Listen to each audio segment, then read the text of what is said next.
If you had the misfortune of watching the Republican debate last night, you saw that not much was accomplished. Nobody really stood out. Well, there was one guy that kind of stood out, but not for good reasons. That guy's name was Vivek Ramaswamy. Now, he's a young guy. He's not a politician, claims to be an entrepreneur that built billion-dollar companies and all that.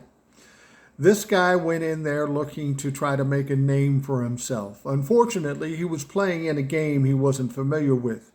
He was talking loud, talking fast, and not shutting up. He looked like a used car salesman, if nothing else. And he didn't seem to grasp what was truly going on.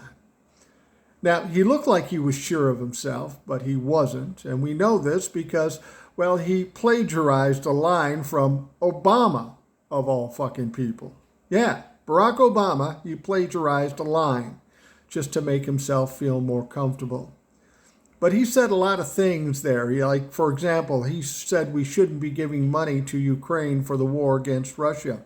Instead, the money would be better spent by sending troops to our southern border to stop all the fentanyl from coming in. Well, what Vivek Ramaswamy doesn't know is that the fentanyl isn't coming from the southern border. It's coming from the east and west coast and from Canada. Far more fentanyl is coming from there. But it's not surprising that this kid doesn't know what the fuck he's doing.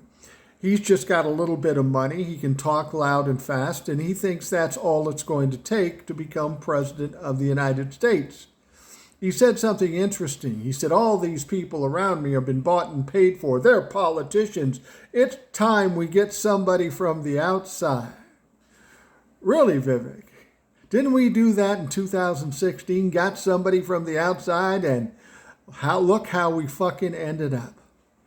This Vivek Ramaswamy will make a lot of noise, but he has little or no chance to being the nominee, let alone the president of the United States.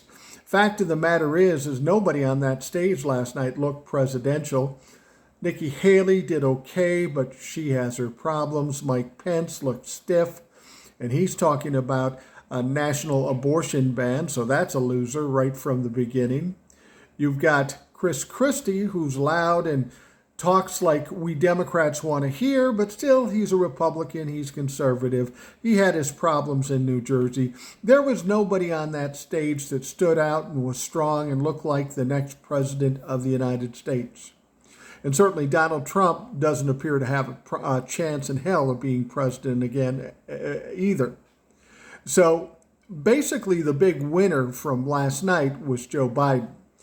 They exposed just how foolish and silly and stupid they fucking are. And that can only benefit Joe Biden at this point. But guess what? They're going to do it all over again on September 27th. We'll see if Donnie shows up, but I'll guarantee you this, that one won't be any better than the one we saw last night.